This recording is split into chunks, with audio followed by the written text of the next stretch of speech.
Hello everyone, it's Jasmine. Welcome back to my channel. Today's project is going to be a really fun yet simplistic and beautiful card. I'm going to start out with the Concord 9th You Are Enough stamp set. This one is really fun because you can layer it, but you don't have to. I'm starting out with the line drawing stamp of the flower. I'm going to stamp that twice on some Bristol cardstock using Memento Tuxedo Black ink. And I played a little bit with the placement of these. I didn't want them to overlap, but I didn't want them to go too high either. That's what I like about clear stamps is you can kind of fiddle with them a little bit so you can get the right placement. And I wanted the stems to kind of come together at some point. So that worked out nicely.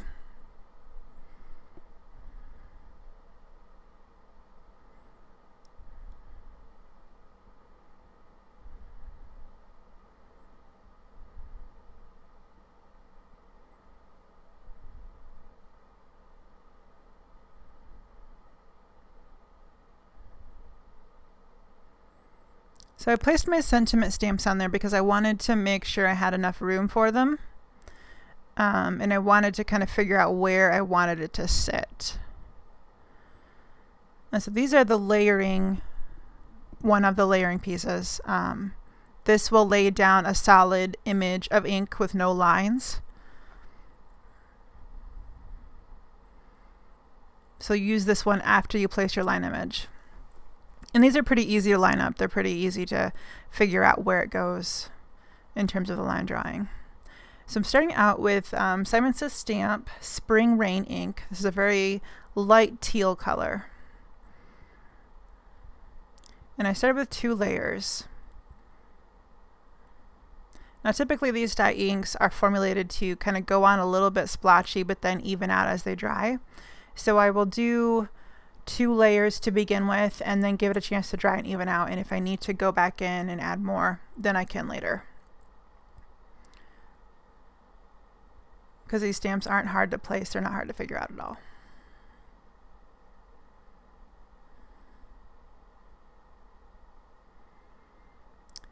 So the darker teal I'm using is High Dive, also from Simon Says Stamp. And this is the first time I'm using these images, and with clear stamps, when the first time you use them, they can be a little stubborn in terms of allowing the ink to lay smoothly versus beating up.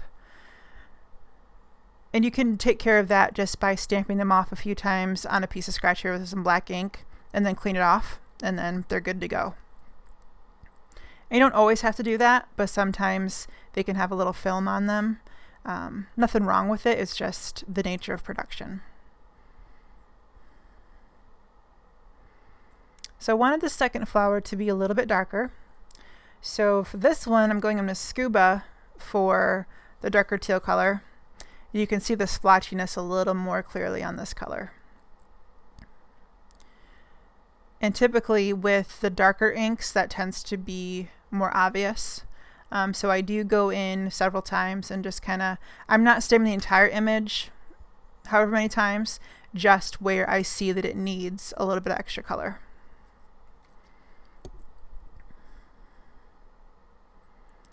And the Spring Rain had a little bit of time to dry and it was still kind of splotchy for my taste, so I went back in with another layer of it.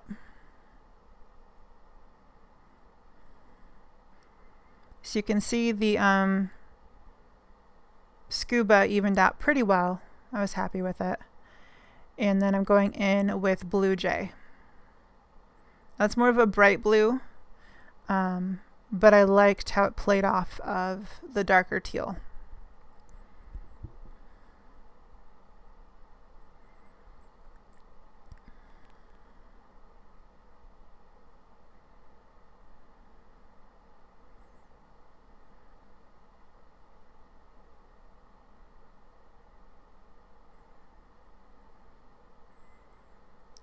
And I really liked how the Blue Jay against the scuba really just looked like a darker version of the High Dive. I thought that was really pretty.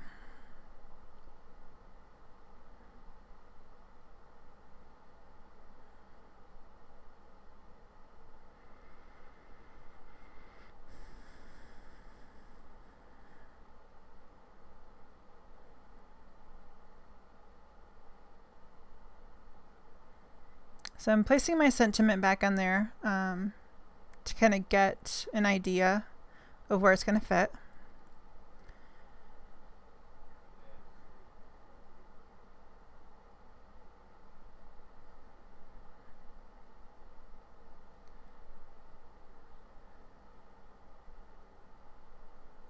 And I decided to go with the Avery L Wonky Stitches die. It's a frame die, and it cuts off probably, I don't know, 1/8 to 1/4 of an inch off the outer edge.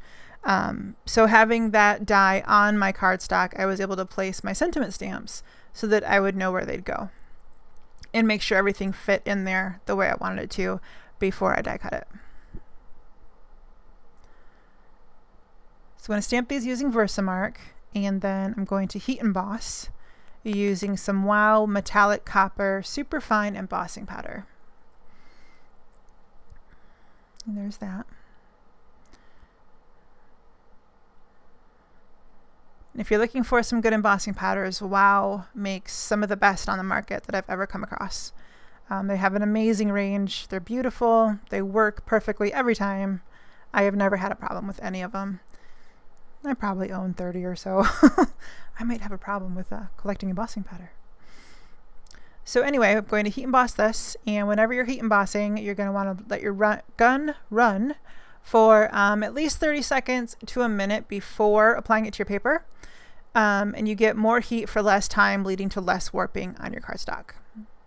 And who doesn't like not warped cardstock? So I'm going to go in and run that through my die cut machine. And this is just some washi tape. Any low-tack tape will work. And a trick to removing any kind of tape on your paper is, rather than pulling it up, pull it against itself. So kind of pick up the edge, put it flat against the paper, and then wiggle it back and forth as you pull it off. And you should avoid any tearing or lifting of the surface of your paper. This washi tape in particular, I have a hard time with that. It likes to tear things. So you can see the debossed pattern that the die imprints into the cardstock that I really like. I think it gives it a really lovely finished edge. So I'm going to use some brown tones around the edges. And I chose brown. I've got a color palette that kind of I use to base my colors on my blog. Picture is going to be over there. So you can see that and kind of see where I pulled these colors from. But the brown tones kind of grounded the image and gave it a different look. And I really liked how well it played against the bronze and against the teal. So I'm using Distress ink here. And the first color I'm going to go in with is brushed corduroy. And I just have some scratch paper over the wet ink so that I don't get fingerprints. I don't care if my fingers get inky. That doesn't bother me. But I do get kind of annoyed when I see like holes in the ink from my fingerprints. So I just have started using some scratch paper over the top to kind of avoid that.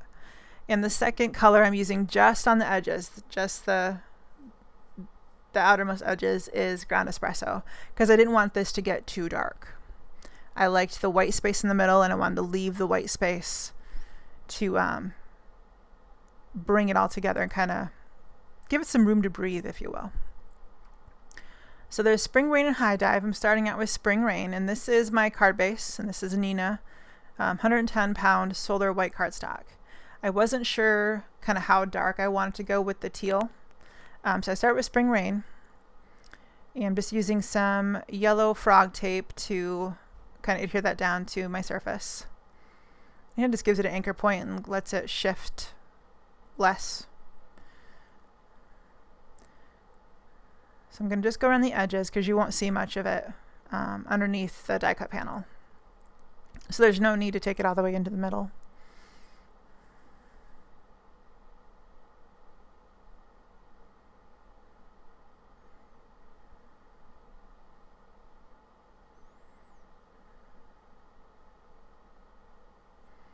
So I'm laying down my panel to see if I like that, and I wanted it a little bit darker, so I went back in with the High Dive. And these are the first two. These are the two colors that I used on the first flower that we stamped.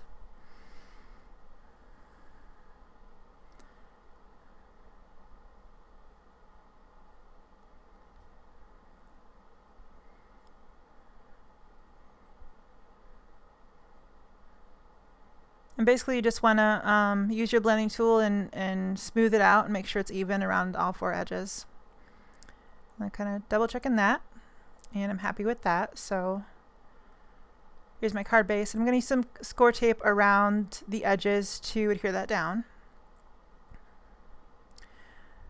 Now the score tape is super strong, so you just want to be careful with it and make sure you're happy with where you're placing it, because this isn't coming back up without damaging the surface underneath if you don't like it.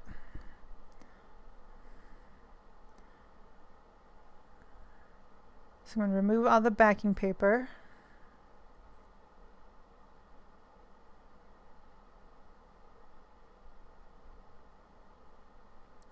And then I'm going to put that in the middle.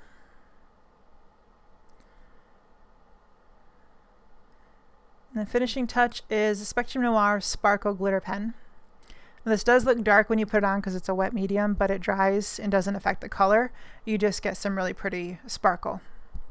And that pretty much finishes up the cards for today. So I have the entire list of supplies over on my blog, and a couple more pictures too, as well as that color palette picture I told you about. So check on over there if you're interested in any of that, and don't forget to subscribe. Don't forget to like and let me know what you think, or let me know what you'd like to see next time, so I can get some content up that you guys are looking for. All right, thanks for joining me today, and we will see you later. Thanks guys, bye-bye.